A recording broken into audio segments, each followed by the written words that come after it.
Good evening, everyone. Welcome tonight. We have a large crowd, so we're really excited to see everybody here. This is one of the most exciting meetings to be able to recognize so many of our students. So thank you all for joining us. Justin, can you please take attendance? Joe Abdullah. Here. Greg Kava. Here. Victoria Ceylon.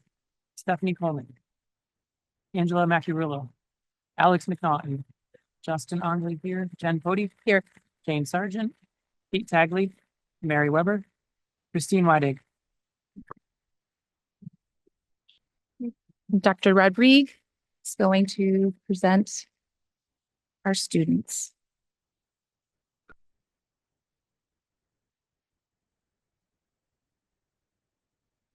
Good evening, everyone. It is good to see a full house. We're here and we're always excited to recognize and honor our outstanding students. And Don Shells, the principal of Chippewa, is going to help out this evening. And I'm going to start with the Litchfield County Superintendent's Award.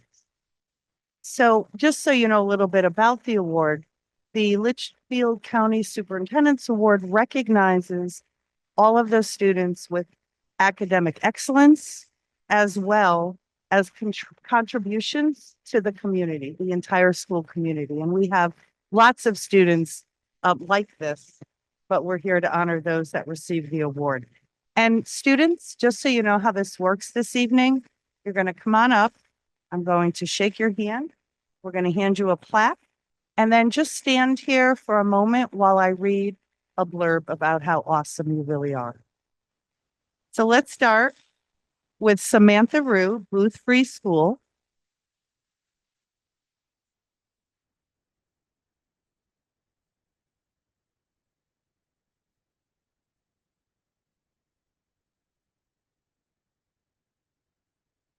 Samantha is a kind, caring, and hardworking fifth grade student at Booth Free School in Roxbury. She has shown great determination this year, always striving to do her very best. A member of the school chorus, Samantha is known for offering a helping hand and encouraging others. In her free time, she enjoys basketball, spending time with her sister Evelyn, and caring for her guinea pigs, Ember and Maple. Samantha's positivity and dedication make her a valued member of the Booth Free School community. You also have a great mom, principal. Congratulations. You could stay there. Next, we have Charlie Kubasek, a fifth grade student at Burnham School. I'm still going to read about Charlie. She is dedicated and hardworking student who consistently demonstrates a strong academic performance. Charlie is actively involved in the school community and takes on leadership roles with a supportive attitude. This is evident through acting roles, strong performance on the basketball court, and her selection to the Connecticut Leadership Conference. Charlie's contributions to both her academic work and the school environment make her a respected and well-rounded student, and we'll make sure she gets her plaque. Congratulations to Charlie. Next, we have Emma Morrissey, Washington Primary School, fifth grade.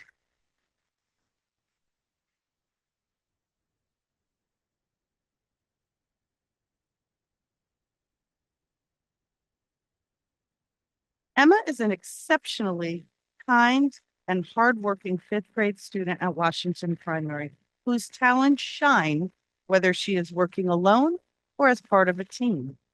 Emma is a role model in class, persevering through challenges. Her quiet confidence makes her a true leader of her learning. Emma is also a devoted equestrian. She competes independently and on teams during Interscholastic Equestrian Association events. When not riding, Emma cares for the horses and helps younger students at the barn pack their horses. Congratulations, Emma.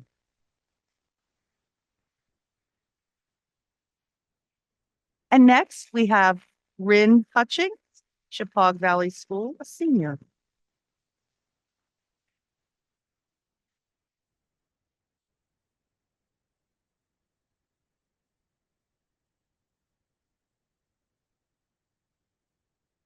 Rin is a senior at Chippewa Valley School.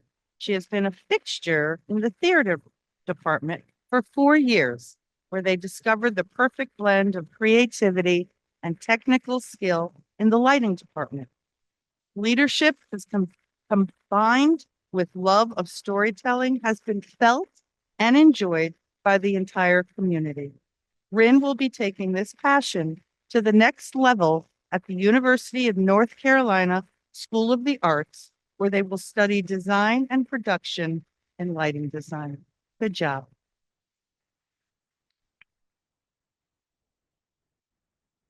And next we have Hannah Coelho, an 11th grade student at Chippewa Valley Schools Agri-Science Academy. Okay. Hannah serves as the FFA chapter secretary and is active in the National Honor Society and Science National Honor Society. She is a dedicated student and an active community member who maintains a strong academic record. Through continuous volunteer work and demonstrated success in college coursework, she strives for excellence and integrity in everything she does, making her a deserving award recipient. Congratulations to Hannah, and you get her plaque. And finally, for the superintendent's awards, we have Neely Gritty, an 8th grader at Chippewa.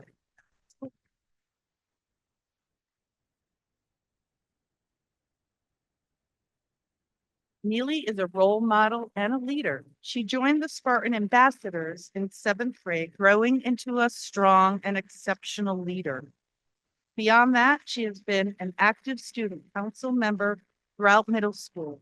Neely is dedicated in and out of the classroom, overcoming academic hurdles to become a champion advocate for herself and her peers. She embodies the core values Chippewa strives to instill, consistently demonstrating perseverance, leadership, and dedication to excellence. Great job, honey. And I will turn it over to Mr. Shell.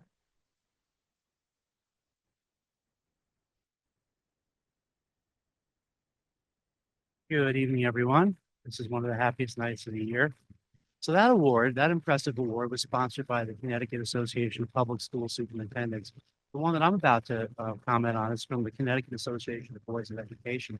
And for some context, for both these awards, fewer than 1% of the students in our state receive them. They are very impressive awards, and our students should be very proud of what they did. But this is CABE's award, Association of Boards of Education, for student leadership. And we're asked to select students who demonstrate exemplary leadership skills based on the following criteria: willingness to take on challenges, capability to make difficult decisions, concern for others, ability to work with others, willingness to commit to a project, diplomacy. We need more of that, don't we? Diplomacy, ability to understand issues clearly, and ability to honor their commitments.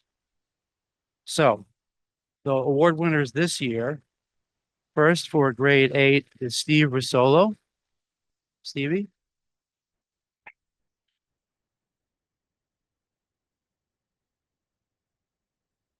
Congratulations.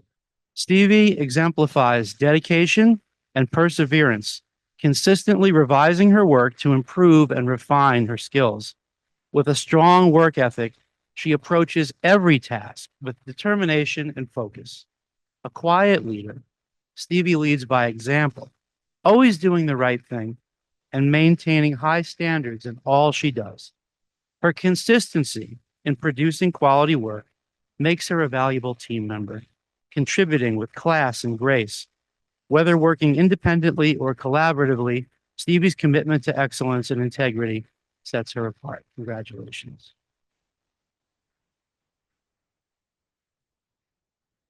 Next, also from grade 8, is Connor Carew.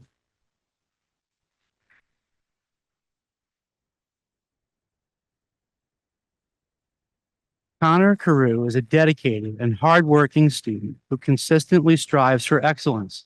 He quietly leads by example, demonstrating a strong willingness to take on challenges and make difficult decisions when needed. Connor is always ready to help his classmates, showing genuine concern for others and the ability to work well with different peers. His leadership skills allow him to guide a team towards success, and his determination and perseverance make him a valuable asset, both in the classroom and beyond. Congratulations, Connor.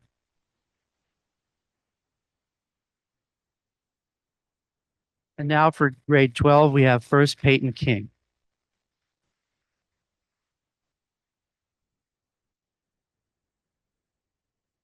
Peyton King joined us here at Chippewa from California the summer before her sophomore year. From the first day Peyton walked through our doors, she carried with her an aura of positivity and warmth that endeared her to both staff and students alike. Her ability to adapt in the face of such change speaks volumes about her character and potential. Words to describe Peyton would be driven, loyal, logical, and trustworthy. But more importantly, she is kind and empathetic, always ready with a smile to brighten someone's day.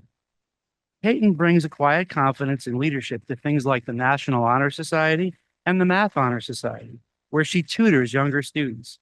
She's a member of our Mathletes team, as well as our Link Crew and Spartan Club, which are designed specifically to connect younger students to our school community. As if she wasn't busy enough, Peyton is a member of our golf team, as well as indoor and outdoor track teams. Peyton will be heading off to study pre-med in college this fall. Nobody deserves this honor more, and we're all proud to call her as one. Congratulations. And then finally from 12th grade, Nate Koenig.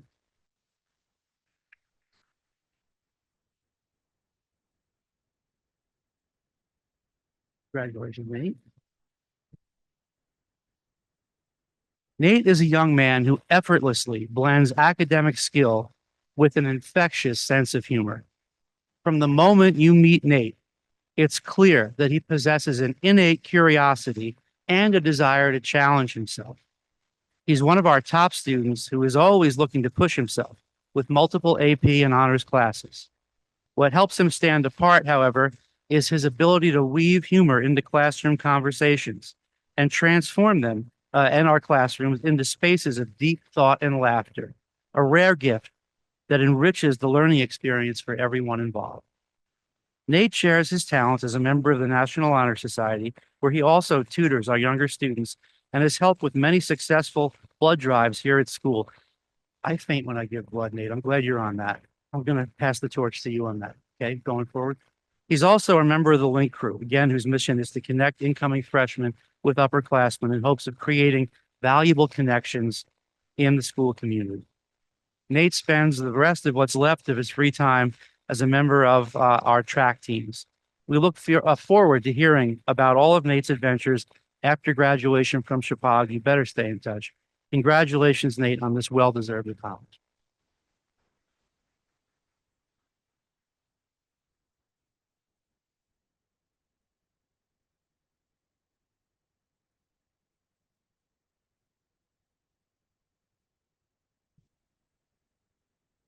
Next, I'll have the honor to introduce students who perform very well academically in our school, the top 6 performers in the class. Of course, we know that grade point averages and grades are only one metric, and they don't always capture every nuance of the subtle complexity of a human being. But we're right to celebrate excellence in learning and academic achievement, and we're about to do that right now. And first up is Alondra Arcada.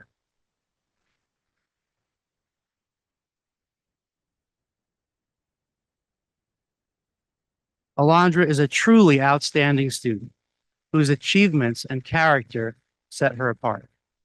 Over the past 3 years, she has demonstrated remarkable ambition and compassion, excelling academically through a rigorous schedule of AP and honors courses.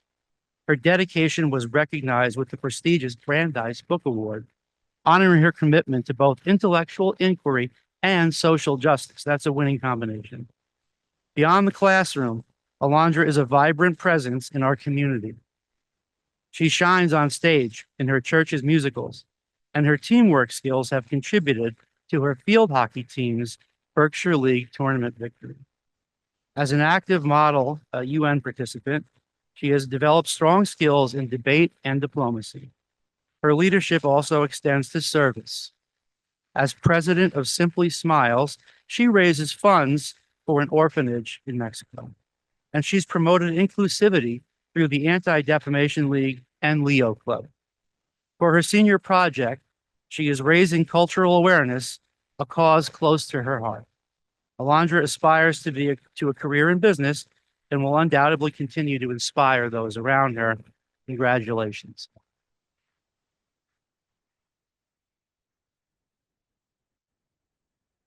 Next, Juliet Eddy.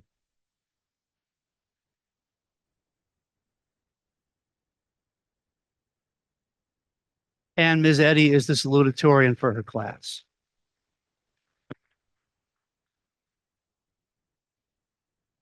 It is rare to meet a high school student with the level of drive and passion to excel that Juliet possesses.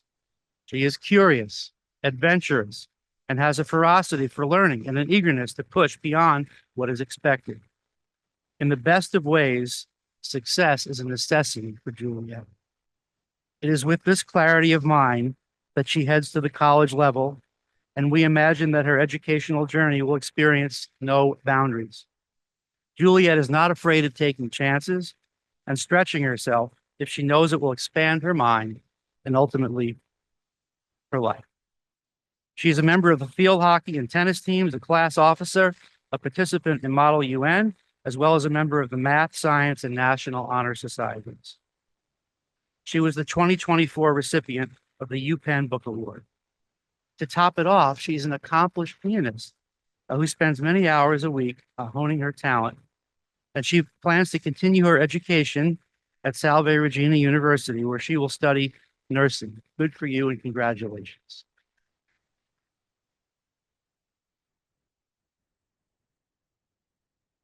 Next, Peyton King.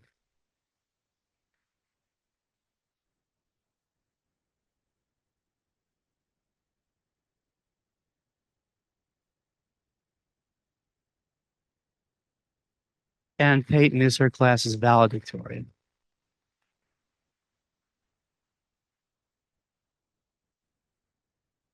I already sang her praises and offered many accolades a few moments before, but let's just stop and reflect on how impressive Peyton has been as a student here in our school.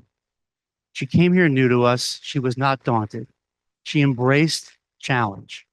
She turned towards the complexity and ran with it and excelled at everything she's tried. She is a scholar. She is an athlete.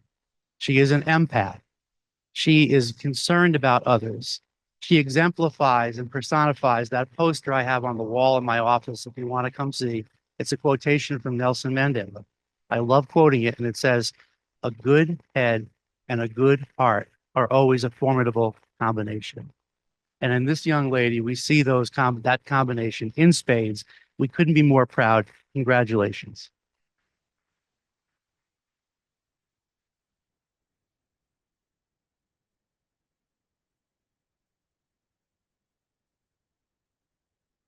Nate Koenig.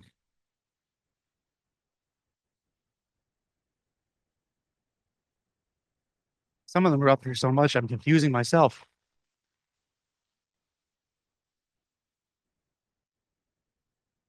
All right, again, you see, and it's appropriate that we had to spend a lot of ink writing about these young people tonight. So for Nate, expanding on what I said before, it's said that fun is just another word for learning, or we hope it will be.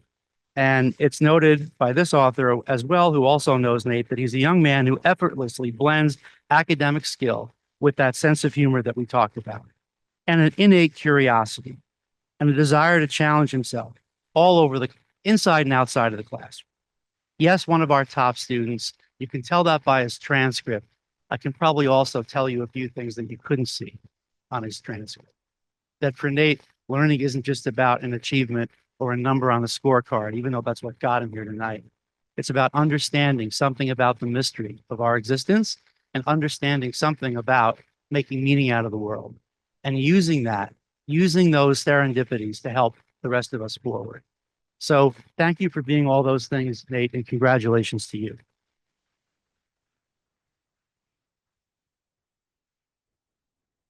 Hayden Miles.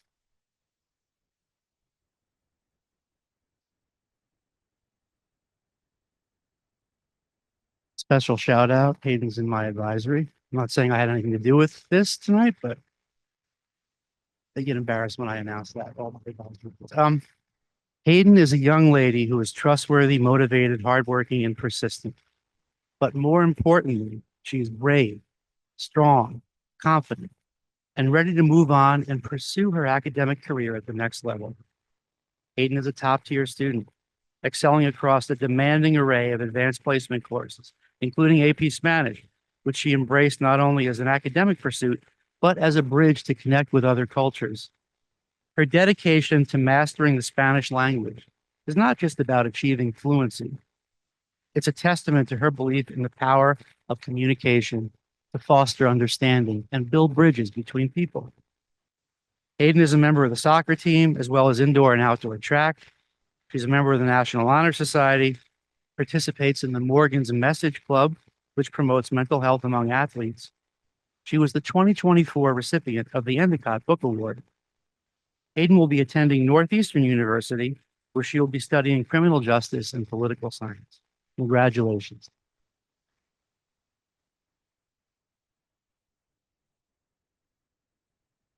And finally, Krista Rickmers.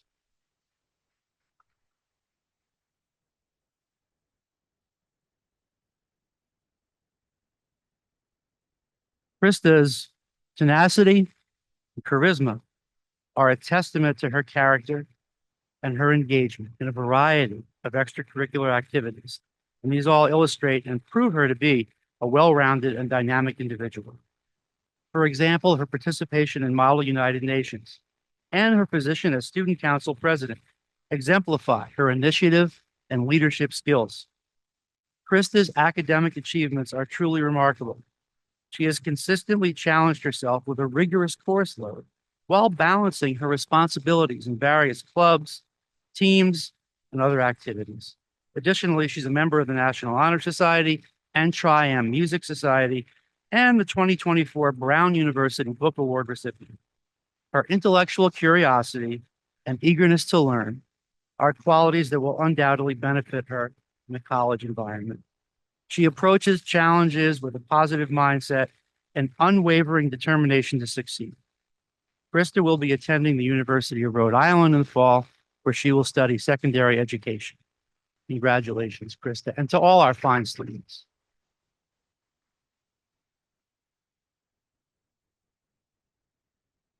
On behalf of the faculty and student body and all of us at Chappaqua, we're very proud of your achievements and we wish you the best for much deserved success and happiness.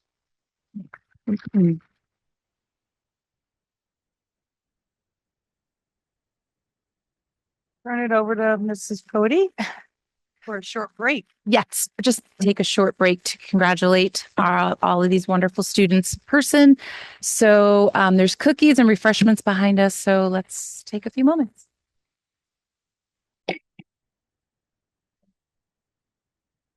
So again, thank you all for coming this evening. Really, it's just so wonderful to see all the amazing things our students are doing. So thank you so much.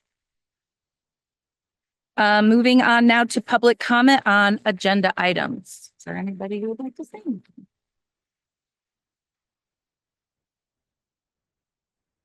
Nothing? Okay. Seeing nothing, we're moving on to the consent agenda. I always refer to Alex. So is there anything on the consent agenda that you think that needs to be added or changed? Microphone. Sorry. I did not find anything. Okay. Anyone else? Nobody? Great. And we're moving on. Terrific. Presentation for the strategic plan, Teaching Learning Council. Harry Snowden and staff.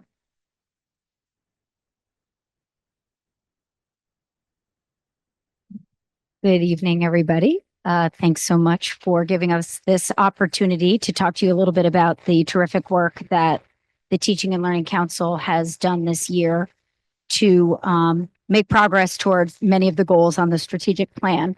I'll just tell you briefly, last spring when I first arrived and got myself familiar with the plan, I realized that there were many items on the plan that required teacher voice. We needed teachers to get involved in some of the research, some of the investigation, some of the decision making, some of the planning that was outlined in the plan. So I put an all call out for volunteers and got a terrific group of teachers together. In fact, on the next slide, Ben, we're going to see their names. Not everybody could be here tonight, understandably, but several are here tonight to help share about their work this year. And so just so you know, the folks who've been coming twice a month after a long day of work in the classroom, they come and work together on different aspects of the plan. So on the next slide, I'll outline that a little bit. So these are our 4 strategic plan priority areas. Understandably, the Director of Teaching, Learning, and Assessment and a group called the Teaching and Learning Council has focused a lot of our work in that powerful learning category. But you'll also see that one of our subcommittees has dipped into that 4th category of innovation and delivering value. And so on the next few slides, I'm going to stop talking. I'm going to have them come up. They'll talk about, what was the priority area? What was the specific commitment that they were working on? They broke up into subcommittees and some of the outcomes of their work, which I think is laying some groundwork for continued work next year. So subcommittee number 1, come on up.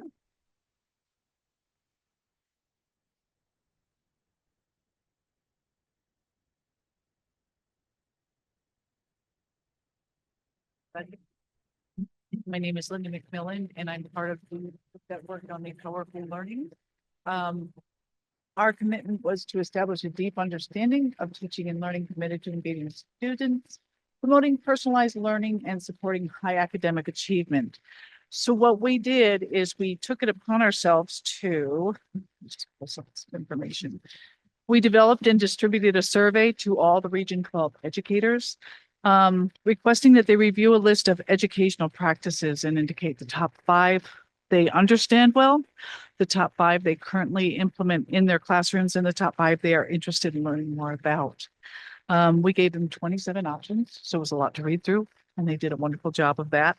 We received a total of 64 responses, which are summarized right down here. They were also invited to suggest any additional practices they felt should be included. The number of suggestions was minimal, indicating that the list provided was generally comprehensive and aligned with practices educators consider important. So what these 2 represent, these were the top 3 practices currently used in Region 12, which is formative assessment, differentiation, and communicating expectations with students. And then the top 4 practices that they wanted to figure some further exploration was project-based learning, discovery-based learning, thinking classroom strategies, and student-led competencies. So those are the ones we're kind of looking at now and determining next steps.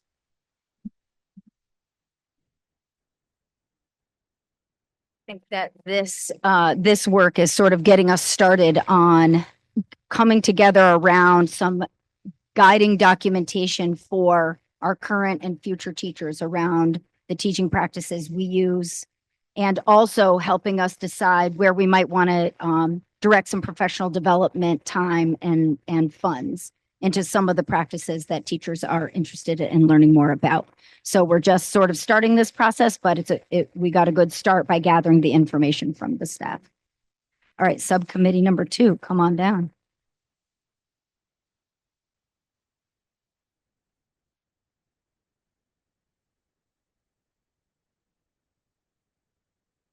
Good evening again, and I have with me 2 of the pillars of our school, Mark Peters and Kate Eddy. They probably need no introduction. They're important members of our subcommittee, along with Beth Hosking, and they're the ones who did the work to drive us forward to where we are now. And they're so modest, they didn't want the limelight, that I arm twisted until they would at least come and stand here with me, be recognized for all they do for our school. So our subcommittee worked on something called Vision of the Learner. Many schools have this and they call it a portrait of the graduate. And with all due respect to those fine visions, I think ours is a little more expansive and enlightened because it imagines, it contemplates not just the end product, but the whole person all the way through K to 12. And a vision of the learner technically it's a shared vision that describes the knowledge, skills, and attributes or dispositions that a school, or in this case, a district, believes students should have by the time they graduate to be successful in college, or career, and in life. It's a framework then that we use to guide our curriculum, our instruction, our assessment, and helps us align our education, what we're doing here, align it with, yes, workforce needs, but societal demands, and maybe most importantly, the self-awareness, the self-actualization, the self-growth of the student. Now, I think the vision of the learner touches on all the aspects of our strategic plan because it's going to trigger powerful teaching and learning by virtue of how we apply it. You'll see when we talk about the attributes that the committee is contemplating, it also envisions students moving out into the community and doing action, which connects to family and community engagement. It also will help with diversity and belonging and well-being because it talks about ways students can think about how to become happy, actualized persons. And it does deliver innovation and value because it helps students move forward into the rapidly evolving world that we see. Okay, so our vision of the learner is a working draft still, but it's nearing completion. And it was a very democratically constructed document. I just want to describe the process briefly. It started a year ago at our retreat under the leadership of Dr. Rodriguez and Ms. Snowden. And we had many stakeholders there in the room with us, and we started investigating the skills and the dispositions that students will need to succeed, in the world that we see, that what I just called that rapidly evolving landscape. And this led then to the formation of a district-wide committee that's been working all year, charged with developing the vision. And that committee received input from our stakeholders, from teachers, from students, from parents. And that led us to the current draft that you see behind me that has four main parts. Some of it's too small for you to see, but the idea is we want our kids to be able to act with courage and character, communicate with reason and empathy, engage in creative processes, and solve problems ethically. Now, those are the big categories that we want for our students. And then how would you describe what that looks like in each case?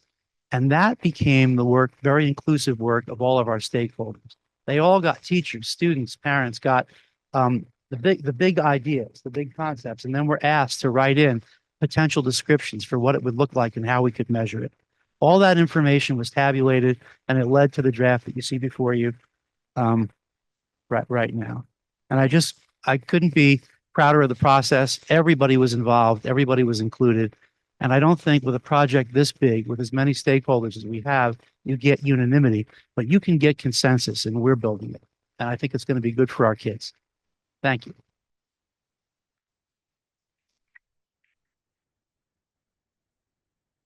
I will just say we're exploring different graphics that we might end up using to display the vision of the learner. This is just one of several different that we're playing with right now.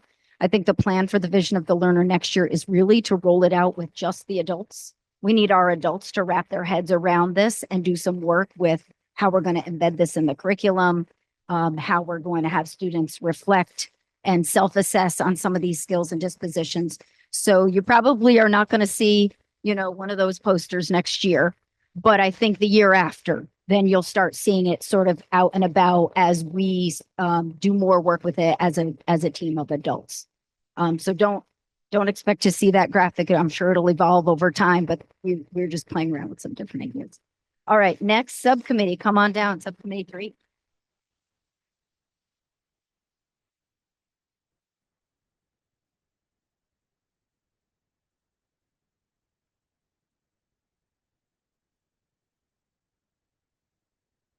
Good evening.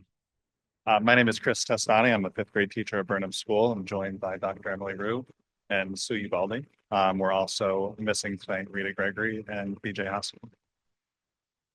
Take a look here. Focus of Teaching and Learning Council Subcommittee 3 is to use student performance data to make informed decisions and modifications regarding instruction. After thorough data review, STAR, SBAC, and SAT data from across the district, subcommittee identified mathematics as our area needing additional attention and support. Based on the student data accessed, knowledge of the programs taught, and review of the assessments already implemented, the group noted that math fact fluency was a perfect focal point for our research. Mathematical fact fluency is the ability to quickly and accurately solve basic facts, utilizing 4 different operations through the understanding of fact strategies. As such, fact fluency is a cornerstone of the foundational skills that support stronger math achievement scores in students K-12 and a strong correlation with achievement scores in higher level mathematics. The process that we used was an already existing system through database literacy approach that is currently taking place in our elementary classrooms. And we decided, hey, if it's already there, let's keep using it. Let's see how we can implement it further and take it to mathematics. It begins with a universal screener to identify students who are at risk, all the way over here on the left of our graphic, followed by a set of diagnostic assessments to pinpoint exact areas of student need. After that, a program of work is then implemented for all students based on their areas of focus that was then identified through the data, followed by progress monitoring to take place to track whether the instruction was effective, ending with evaluations that happen that allow us to determine whether adjustment or continuation of the program of instruction was needed to help these students. This approach brings intentionality and consistency to our instruction. When we follow a process that starts with good data and ends with thoughtful reflection, we create powerful learning experiences that meet every student where they're. Thank you.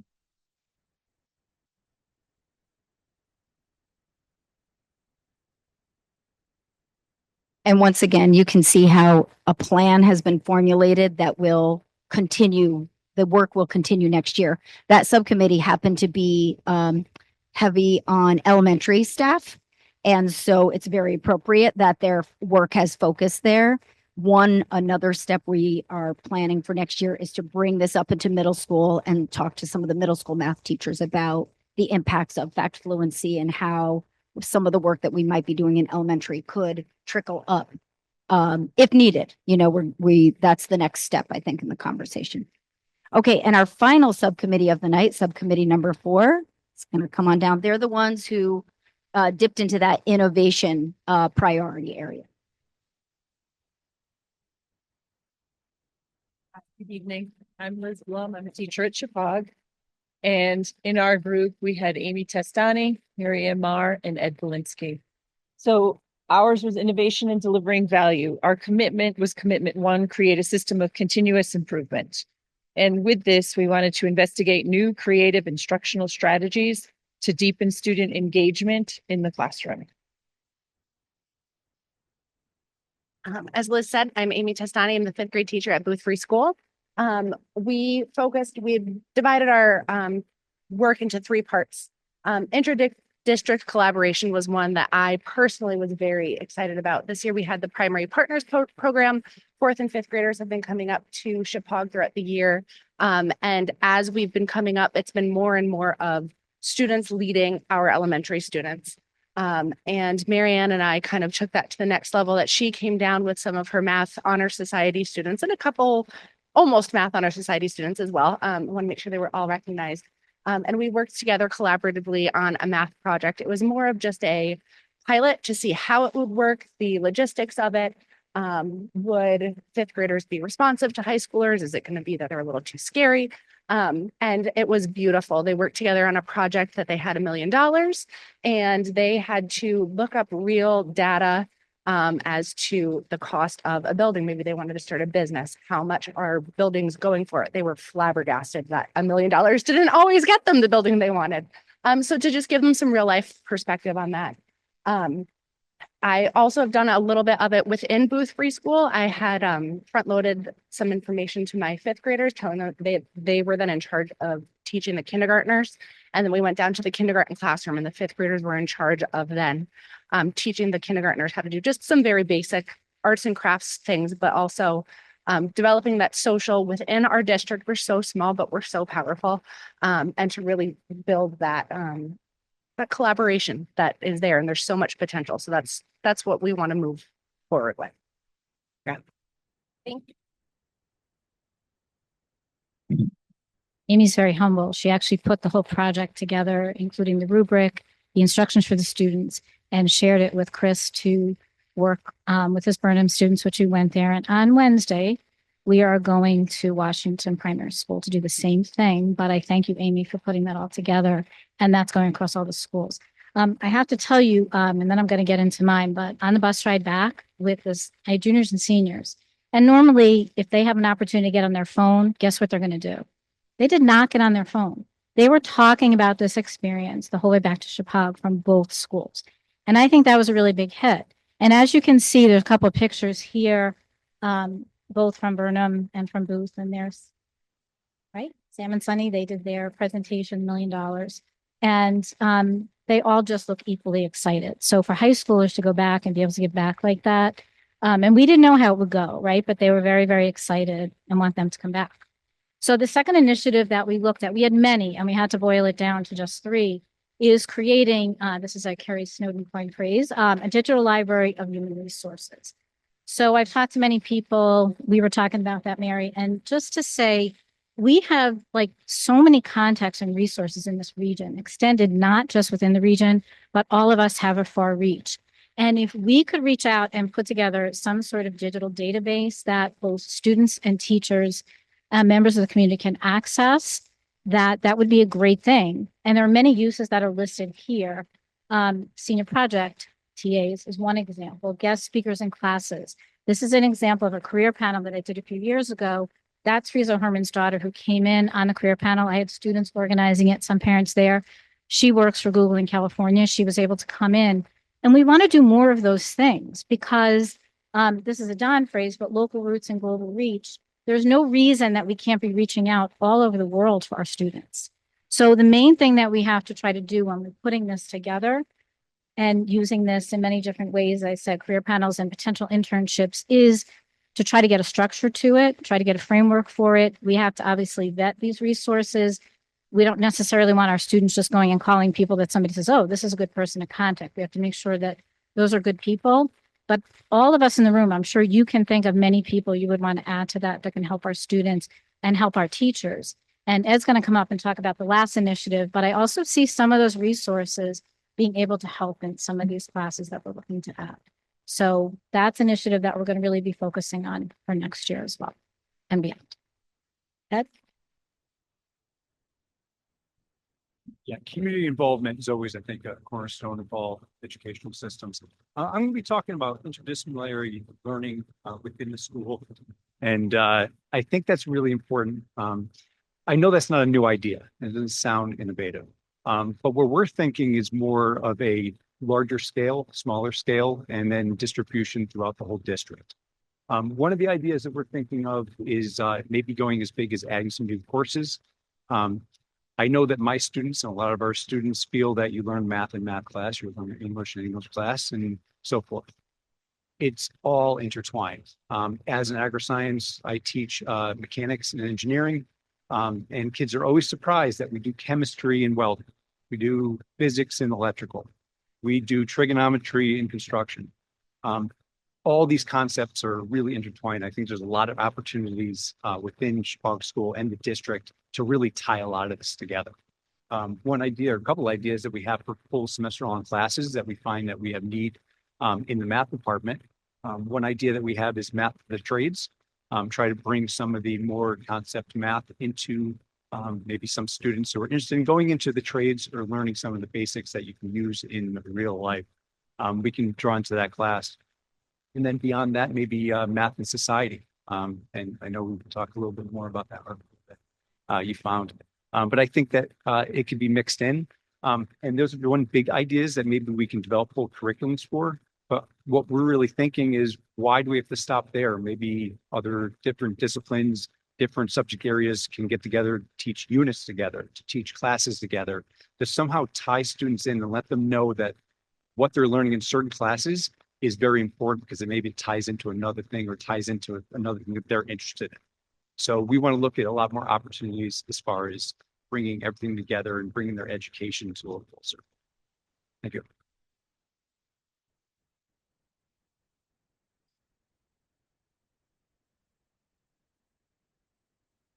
So that's it. Those are our 4 subcommittees. That's out a very brief description of some of the work and some of the ideas that have been created and worked on.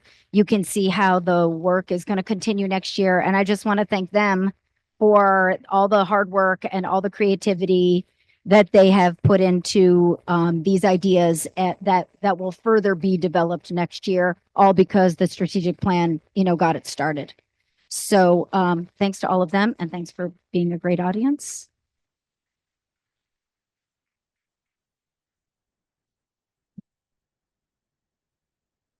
I guess we also have to acknowledge that there's a little new baby here too. So thank you for coming, the Testani family, and bringing the new little bundle. Congratulations. We're so happy for you. So you guys definitely did double duty tonight. So thank you so much for bringing. Yeah, thank you. Great. Okay.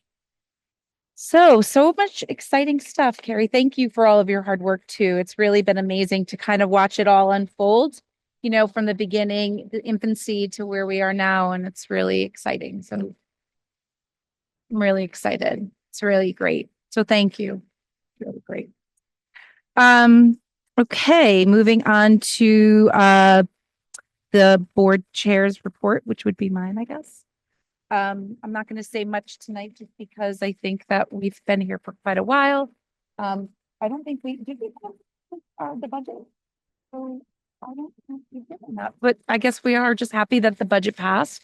So that's something that we can celebrate. I feel like we're saying this a lot, but it was a really wonderful, strong budget. And I'm just really thrilled that our district didn't have to go back to the drawing board, so to speak. So as always, Dr. Rodriguez and Nicole Grant, well done. So thank you. Yep. Yeah. And really just, again, tonight is just a testament to really the extraordinary students that we have. And these are the students that were acknowledged, but can you imagine how many that we have in our classrooms that have not been here that I just can only imagine. So they're just a taste, right, of what all the good work that our students are doing. So, and that's it for me. Boy. No, I also wanted to thank a few people, your committee, that just blew me away. Because many districts, I've been associated with many strategic plans, and a lot of times they're good for the first year, and then they sit on a shelf. And what they did, and really drilling down, I'm sure you saw that's innovative all by itself. So what Ed Belinsky said was music to my ears when it comes to that. He's right. It's not a new idea, but interdisciplinary education, especially in a small regional school like this, that's where it should be. And you have that opportunity, and it just excited me. I was so glad to hear Primary Partners, which we started, and now it's going second year, and that'll be the arts for this coming year. Amazing. And then what they took and now how they're going to expand that is really I'm just so excited about what's happening. I have to say that. They're all invested. And that actually says something all by itself is, their investment is because they believe in it, and they believe, we didn't just take something and hand it to them. They do it. We involve them. And Carrie, thank you so much, because I couldn't have done it without you this year. I really mean it. She's been amazing. So thank you. Oh, Could I just, I saw that investment in those presentations. That was absolutely spectacular. yes. Carrie, I don't know how to say this, but you and your team are just really on top of it. You have really done a marvelous job on this, and you've really made it real. And that's how we're going to get the education lifted even higher here. That's what leadership looks like. Thank you for demonstrating, you and your team. Thank you. May I just say, Yes, Mary. we've kind of gone backwards at Chippewa because we used to have interdisciplinary classes. We used to have two women who taught women in history. We had humanities was also taught by two people, and then we had another class when our kids were in school, art and math, and they worked together. And the art and the math class worked together, and so it's been done before. It's great to see that we'll be bringing it back.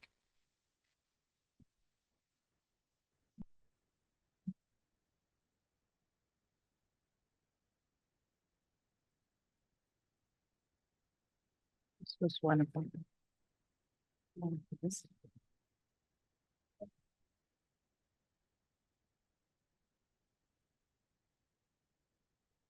So to continue to thank more people, I just wanted to say also, and as you know, we're having a special meeting tomorrow to introduce the new principal of Chippewa. And I did give Chippewa staff only kind of a heads up. I mean, I thought that was important. And then once she's introduced tomorrow night, I'll come to the whole community at large. But the hiring process, again, Carrie and I worked on that. And we wanted it to be a rigorous but fair process. And I think that was accomplished. I was just talking to some of the members this evening, Ed included. And I think just from the feedback that we're already hearing once they heard, that's what people are feeling. So, you know, it's not often you start with a screening, you go to first round interviews, then you do it in second round with a performance task. To make it more rigorous, just so, you know, we really wanted to know who's passionate and ultimately land in a good space. And I think we did that. But I wanted to thank Angela was on that, and Christine was part of that, and many staff and administrators and the union with Tara and a student and parents.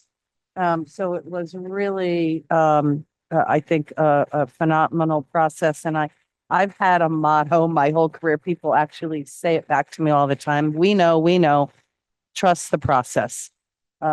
You always get jittery. People always get nervous. People, you know, kind of want to put their 2 cents in, but I always say, trust the process. It works.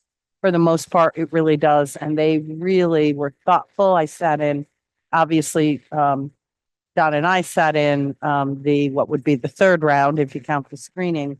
And just to hear the very professional debate at times over top candidates. And someone just came up to me who was on it who said, that was really hard. You know, you had many good candidates, which is you know, that all by itself, we're attracting really good candidates at every level. So I wanted to really say thank you to everyone that was on that committee, and also the hiring process in general. We are hiring for many open positions. So we want to continue that kind of rigorous process and really make sure that that is the most important thing we can do, as you know, in the district. And I'm putting on my HR hat right now, but it really truly is the most important. I'm really happy how it worked out. So I just wanted to say that. And I have one appointment. It's Candace Platt, who will be the administrative assistant, the new administrative assistant to Don, the director of facility. And that's all I have this evening. You, Lori. Treasurer's report, Alex. I have nothing to report, and I can't throw it off on Nicole. She's not here. Okay, thank you. Moving on to committee reports, Agri-Science Committee, Mary. There it is. Okay. The one thing that happened that we should all know about is that Tyler, and I think Don was involved in this too, was a letter went out to all the advisory committee for Agri-Science, and they had said that over the summer they're going to reassess and restructure the advisory committee due to some of the problems that we had before. So that's going to happen over the summer. And so that this way it's good for the program and the members of the program. The plant sale that they had, that went well. They sold quite a bit of the plants. They made a profit, and all the remaining plants will be in the garden. Then we had the farm to table dinner that the parents, friends, and FFA alumni, the support group, put together. It wasn't quite as successful as it was last year. Ticket sales were down, but I think that has a lot to do with the economy. But the town businesses and sponsorships were increased, so that made up a big portion of the difference. So all in all, they made about $10,000 that we'll be able to give in. They'll be able to give in scholarships and support for the kids. So that's great. And they wanted me to thank anybody that came to either event. So thank you if you came. Thank you. Thank you, Mary. Moving on to curriculum. Nothing new to report. Our next meeting is June 9th. Thank you. In advance, Joe, Nothing new to report. finance and operations. How? Once again, we have not had a meeting since our last board meeting. So F&O has nothing. I guess we're not really working hard enough. Labor negotiations, Greg. I wish I had a report for you, but we don't have any negotiations until September, so I've got nothing to say. Policy. I have something to say. You have something to say. So we just had a meeting earlier tonight and we went over 3 policies. Let's see, one of them was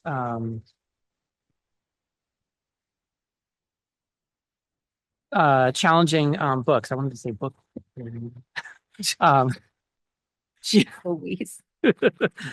So there is now a formal process if a parent or staff member would like to challenge any work that we have in our curriculum.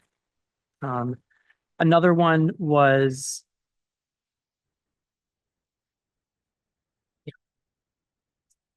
Let you know, well, it's not policy yet, but oh right, that was The first read. yeah, sorry. Oh, proposed, yes. Another one was part of the school climate. Which is mandated by the state. There is an idea called restorative practices that will deal with how do I say it? So we're going to get to that on the policy, but just very quickly, restorative practices is embedded in the Connecticut school climate policy, and it really is just a practice that is to support students rather than use punitive measures in disciplining. And then finally, we went over some of the proposed changes to the Title IX legislation, which we will talk about later. Thank you. Strategic long-range planning. Work at the moment. So now moving on to old business. Number 1, to consider for approval for second read of policy 1230, school security and safety.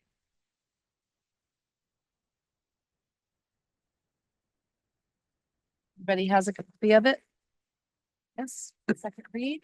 I'll move to approve it for a second read. Second, Policy, Second, what is it, 12:30? 12:30. Second, second. Mary. All in favor or discussion? Are we having a discussion? No. All in favor? Anyone opposed? Abstain? Moves on for second read. Fantastic. Next one, consider for approval, second read of policy 1250, visitors and observations in schools. Everyone has a copy of this. Can I have a motion? Greg, second. Stephanie? Any discussion? Yeah, I was just going to say that I like the way these policies are crafted because they give us some guidance. They don't just have us respond to things in an ad hoc manner. That we know how we're supposed to go with it, and it causes us to make sure that we have a legitimate situation in front of us as opposed to someone who might be masquerading as a government official when in fact they're really just a non-custodial parent or Hmm. some other third party. And I think that that's important to know that when we do things, and it's not a political statement. It's a question of when we do things, we do them right, we do them once as opposed to having to revisit it. That's what I liked about the policy. I Yeah. thought it was even-handed. Appreciate that, Stephanie. Technical question. It says if someone does come up in person, that they would be directed to communicate with the administrator designated for those interactions. Who? Yeah, that's the principal of the building. Of just of that. I would be for the district and there's one at every building and that's the principal. We've designated them as. Would it go to you? I'm assuming in those moments, it would go to principal and they would alert you. Only if they or had a concern about whatever they were doing there or improve who they were or they were suspicious about it, then it might come up. Any other questions? No, but that's another good feature of the policy, and that it doesn't create some ridiculous bureaucracy that makes it impossible to accomplish the legitimate purposes that may be accomplished. And it puts the person on the ground in charge, and we have excellent principles. Thank you. All in favor? Anyone opposed? Abstain? Done for second read. Terrific. New business. Consider for approval first read of policy 4218 -113. Do we want to discuss this a little bit? Yeah.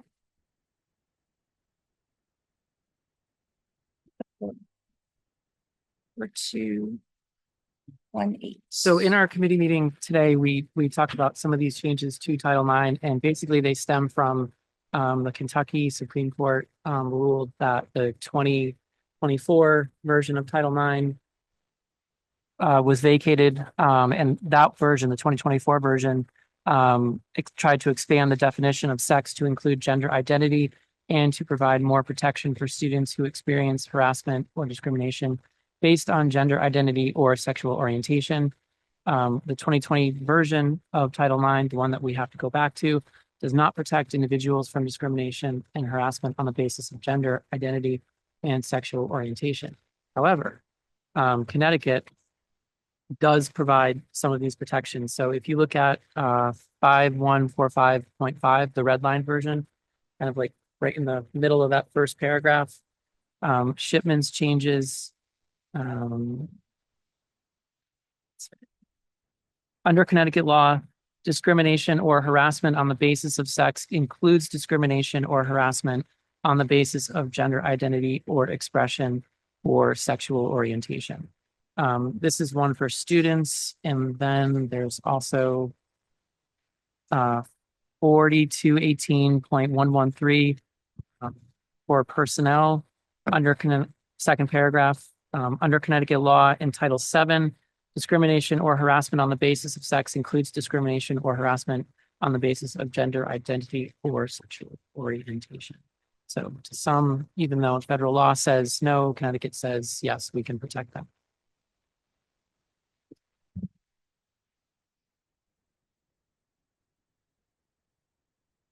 Microphone. Federal government's pretty clear about this. There was a letter that went out from the acting secretary of the Department of Education explaining these changes. And then on January 20th, the president issued an executive order, which basically he ordered all agencies and departments within the executive branch to, quote, enforce all sex protective laws to promote the reality that there are two sexes, male and female. So it's because of an executive order.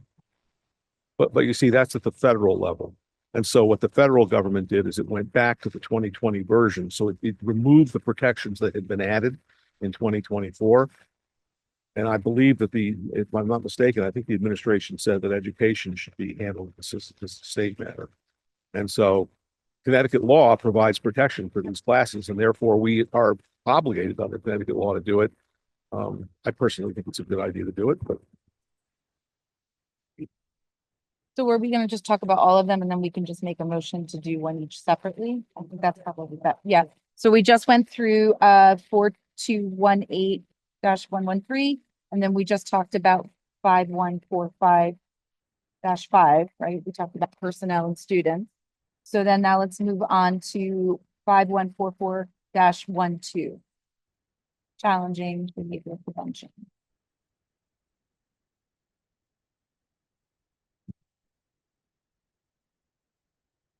So this one is, again, mandated by the state, and it basically lays out, what restorative practices are, definitions, the purpose, principles, and guidelines. It's a very comprehensive, overview of how this process would work. And really, it's centered around, restoring relationships and not making it so that if I hit someone, I'm not just automatically suspended. It's really trying to teach kids, the effect that their actions may have on others.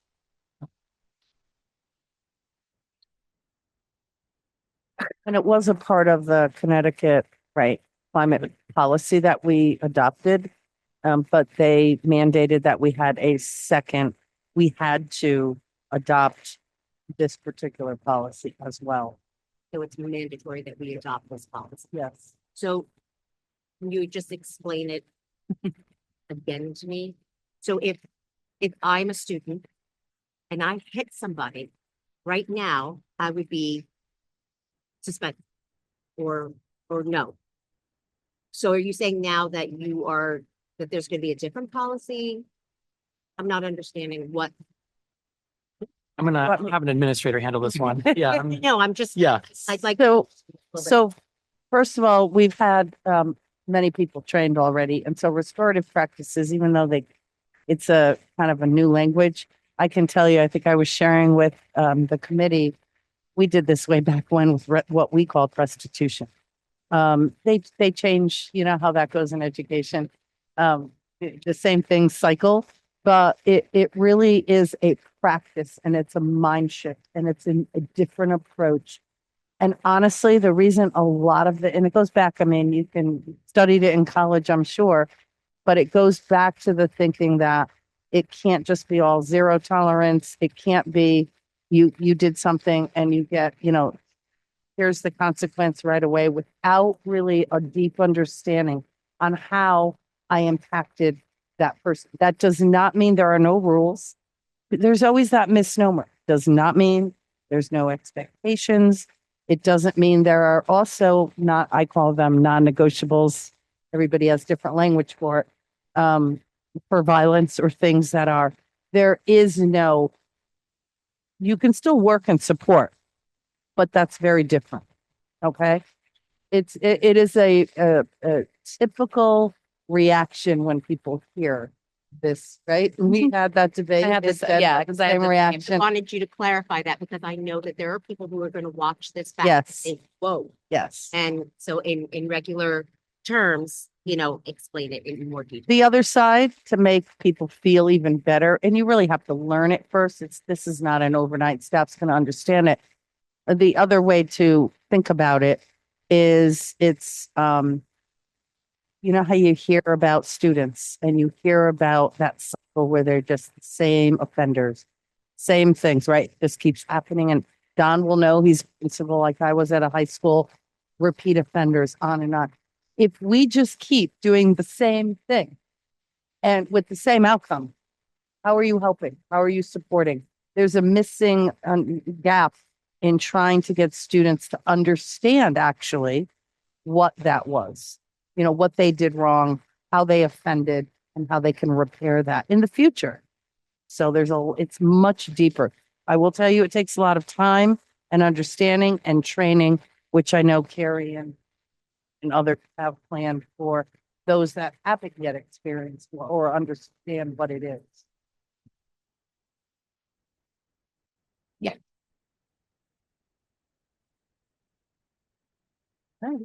Vicky, I hear the concern. I would like to just assuage it. In the hypothetical mention, it would be very, very unusual for one student to hit or assault another and some type of suspension not to be part of the response.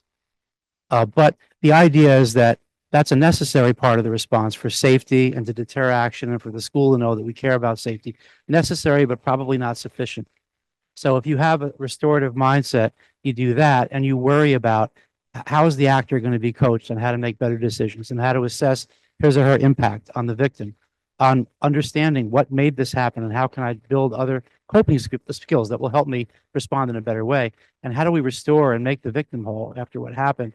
And that's a more intense and human business than just having a kid sitting at home in suspension or so, but usually when this is discussed, people think, well, we're going to replace some of those safety controls, like a suspension when needed, with other things that sound progressive, but might be maybe a little lacking in common sense. And it's not that way. The response is a measured combination of control when needed and also support and restorative coaching. Sorry if I said too much, but I just. And thank you very much for your explanation. Stephanie. Follow up with that.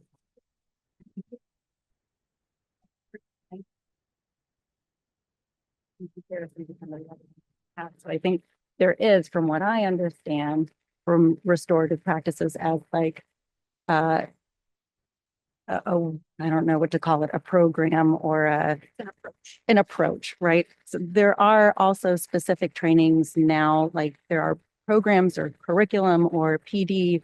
Do we have have we picked a kind of an area to focus on or that we're going to use as training or people to come in to help? Not yet. All the principals have been to restorative practices workshops throughout this school year, knowing this is coming. And in fact, we have one of our principals going to a train the trainer workshop this summer. So we have not, this summer will be a lot of planning around this. We're going to use what that principal learns at the train the trainer workshop to build out what we think the professional learning status are. So that's more to come. Yes. That's what I was thinking, because as it's pretty lengthy and it looks like there's pretty specific language, like how are we making sure we're training and then using it in the way that the state intends us to do that? So I'm glad. Thanks. Thank you. Will the whole staff be trained, or will you have a team that will be specifically designated to this new approach? The whole staff needs to be trained because it's expected if when you get into it, and there's the first several pages, by the way, of the policy is background knowledge. I know it feels really thick and it is, but there are several pages of background first. But when you get into it, what you see is that it's expected to be used at the classroom level as well as at the building level. So all the staff will need to be trained. I would guess there will be some people who may develop more expertise because when they may end up handling some of those things that come out of the classroom. But again, all of that we're going to work on this summer as we dive into this a little bit deeper. Yeah. Mm-hmm. And the example that we used was kind of, I guess, on the more extreme level, but to your point, and from what I understand, that it is meant to be used kind of daily in the classroom for even very small, like an approach to problematic behaviors or anything else that might be, disruptive in the classroom or whatever else it is. It's a real shift, a different lens, a different mindset in how to approach whatever, even like minor complications would be, right? That is correct. So does this also come, this seems like a really big thing. Like, I guess this is going to change how we implement all sorts of discipline, or I don't know like how kind of pervasive this is, or if it's meant to be used in very specific instances. I think that Lori and Don jump in, but I feel like the policy allows districts to decide how they're going to personalize it and use it. And I would bet you would see a wide array of methods of implementation depending on which district you go to. So again, we're working that out this summer. I will say it goes hand in hand with responsive classroom at the elementary level. So I feel like we've already got a really nice foundation of this type of approach there. I don't know as much about, the day-to-day in classrooms up here as I know about what's happening in the elementary schools. But yeah, there's a shift for sure. And it's going to take time and we're going to have to work with all our staff on it. And, but because it's expected to be used on a daily basis in classrooms, everybody's going to need the training that they need to make it work. I would say. Want if to add it's- anything else to that? It's natural right now because of the policy you're working on that we're talking about the back end. What happens when things go wrong and how will you create a good disciplinary response? The more powerful policy is the one that you already passed last time that talks about how to set up an ecosystem within which you minimize the chance for conflict in the first place. And if that and this all sound really Herculean to you, or like, it's Pollyannish, or how the heck do you do this? It sounds like peace in the Middle East kind of thing. There are some pivots you can do in schools that just set up a way of thinking such that if kids are getting along with each other and teachers, they can learn. And what it looks like when you see it practiced is a teacher might just start a class for 2 minutes, just a science class in a circle. Everybody's in the back. How are you all feeling today? How are things going? Everybody share an idea. Now here are our learning targets for this chemistry lesson. How do you feel about those? You haven't, let's talk about how you feel about them. And then into the learning. It could be a math teacher saying to kids, how do you feel about that math quiz that's coming up on Friday? Oh, you're anxious, you're nervous. What are we going to do about that? It's okay to have the feeling, but we can also build coping skills in response to that feeling. What are you going to do? Seek me for extra help, ask for an extension, practice the problems, whatever. In other words, these are things that are not brain surgery, but are powerful and profound. And at the front end, they try to create a culture that's restorative in the first place. And then, as things will, in maybe 10% of the cases when they go wrong, this is the policy that helps us figure out how to create an enlightened response. I have a question, Don. It seems to me what I'm seeing in here, among other things, is if you do have a child that has been disciplined in some way and held accountable and had to be maybe been suspended, maybe been incarcerated, a variety of things, there seems to be a systematic approach to inboarding them back into the system. If you suspend someone because they've done something, and you bring them back in and do nothing and ignore them, this next time the same stimuli comes, they're going to repeat the behavior. And so this says, this appears to me to say, let's take a holistic approach. Let's figure out what caused that, and let's see how we can spin them in a different direction so that they're not affected the same way. And then we have a successful inboarding of the student, and they can be a success at that point. Yeah, that was incredibly well said. And the game is, and our clinicians, our counselors have had training by a fellow named Ross Green, and you could be one of his disciples the way you just spoke. And the idea is you don't want to punish a symptom. You want to find out the cause.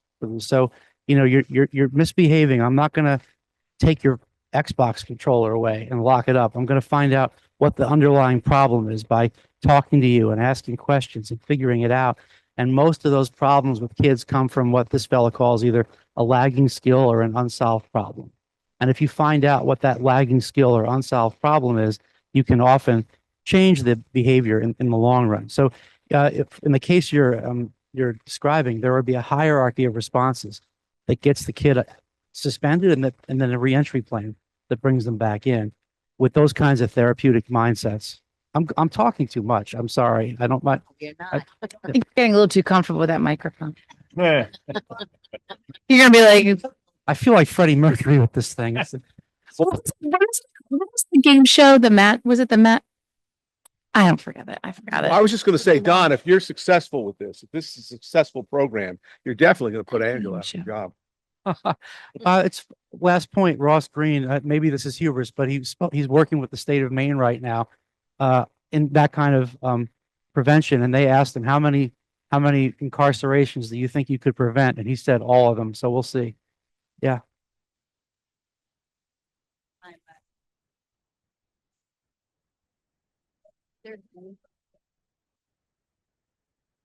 There's a way as a way of Stephanie's amazing. She's amazing. kind of train that kind of honoring their ways to meet their needs from Yeah. self act.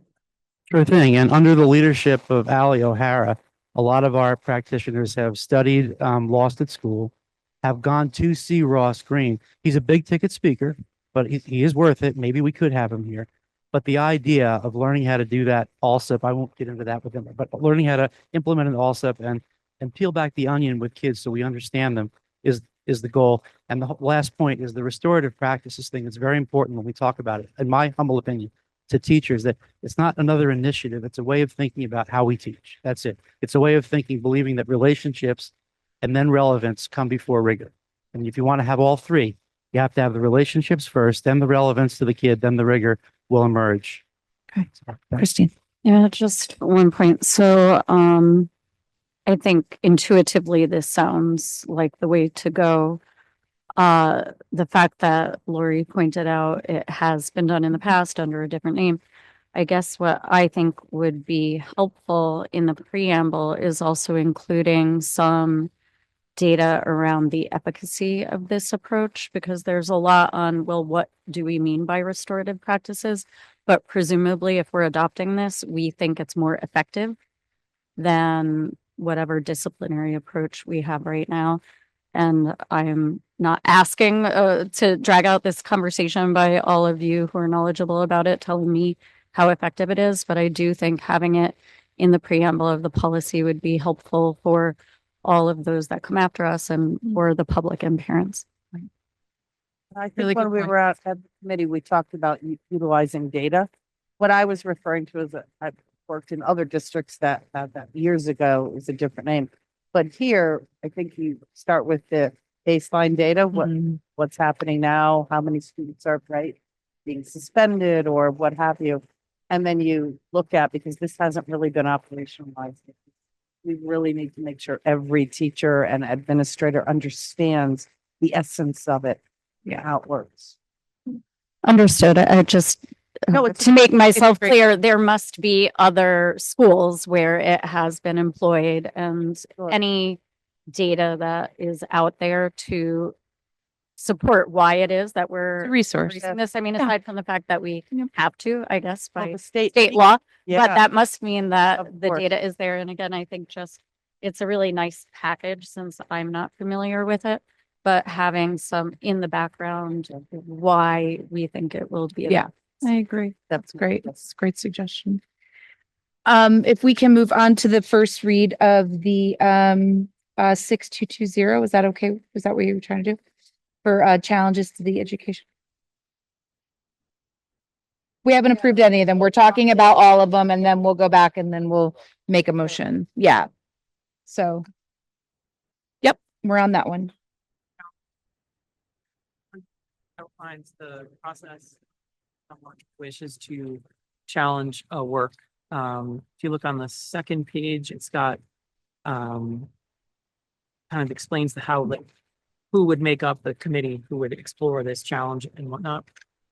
And on the last two pages, there is the actual form that the complainant would fill out. And what I like about this is that you have to be either a staff member or a parent or guardian of a child. So you cannot have just someone out of the blue with no connection to our schools just openly start challenging books. So this sort of limits that. Mm-hmm. Great. Yeah, Greg. I was gonna say, one thing I noticed about the policy was the way you've structured the approach to it, which is you have a committee that consists of professionals. You do not have the challenge coming to the Board of Education. So it means that these are less political and more making educators make the right decision. Well, I do just want to ask the question that you had said. So that it is only for staff and parents. Board members couldn't apply and fill this out. I'm just saying, right, that this is. I mean, I guess in theory, since I do have two children in this district. But if you didn't, I'm just saying if a random board member thought maybe there was an appropriate material and filled one of these out, would that be, I don't know. I think that would Okay, I'm just point of, just but I don't see. why- clarifying because I think it's important. Okay. Okay, thank you. Can I have no motion. Any other questions about this? Yeah. Seems like to get through policy on a regular basis. It's, while we approve them, I don't think we've ever not approved one. Is this purely just procedural, or or, yeah, I agree that we should understand the policies. But it seems to me like it's sort of carte blanche. They all get approved no matter what. I would just say that I think it's fruitful to have the conversation so that we know what it is that we're approving. I mean, I think for me, it helps to sort of have context behind each of the policies. So I'm feeling a little bit familiarized with what we're approving. I feel like I think it's important that the board has ownership. Well, and some are mandated. Yeah. So we're going through But even- motions and some, But even just in general, I just but, think but it's others that important are for you. brand new model policies. Yeah. You have the ability when you read them first read and beyond to, debate it or, say, hey, I really think we need to look at the language here. Please don't be shy about doing that because Yeah. that's part of the process. It doesn't mean in the future, there won't be a policy, non-mandated that is by law, that we don't bring forward that you might all agree, this is not, we don't want this. Yeah. So it is. Job. It's your It's also job. our job Totally your to job, read yeah. these and raise any questions or concerns that we have.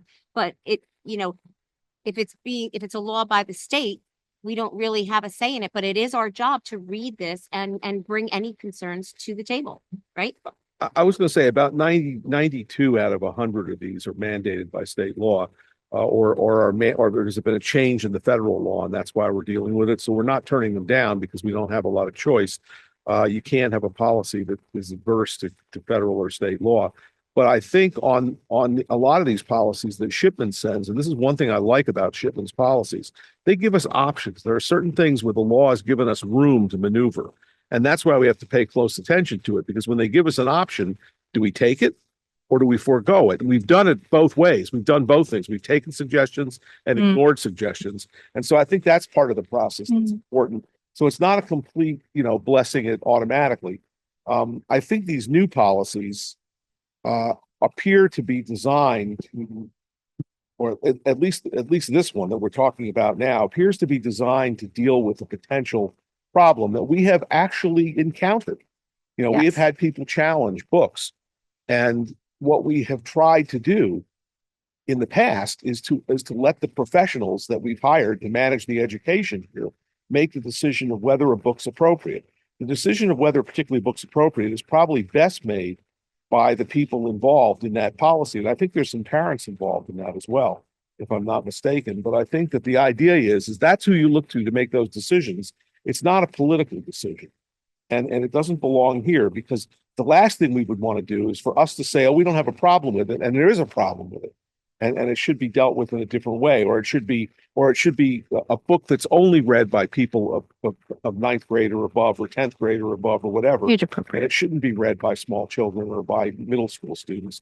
So those are the kind of decisions that are best made by educational professionals who understand psychology, and in consultation probably with our psychologist when we have one, in order to figure out whether or not that's appropriate reading material. That's where it belongs, a professional decision. Do you remember when I first got here the first time, we had that That very issue. that very issue, and you and I had to read the book and just make way and go through that. It was a high school, and it would have been great. It didn't amount to anything. Don took care of that, but that would have been perfect if we had a book policy at that time, because it exploded in other districts, maybe not here, but elsewhere. It really drew a lot of attention. Criticism seriously, and We did. We investigated it. Go so far as to read the book, and believe me, it was a good book actually. But but nonetheless, I think this is a good policy. I like it. I think it's the right way to go. Okay. Any other comments, Mary? Alex, I think, I don't know if you remember this, but there was a policy that came that was actually mandated by the state, and 5 of us voted no. We weren't putting our names to it because we didn't want to put our names to it because it was absurd. And it was about a parent being able to opt out of Narcan and epinephrine if something happens to their child. And I thought that was ridiculous. That should not be allowed. And I did ask some of the legislature how that got through, and they said that was the only way that they could get that particular point across for now. But, we did challenge that. I did challenge that, and 5 of us voted no on that, even though that Mhm. it was mandated. Yeah. Okay, any other comments before we move on to making the motions? So we're gonna do them individually. So consider for approval first read of policy 4218-113. Can I have a motion? Stephanie, can I have a second? Vicky, second.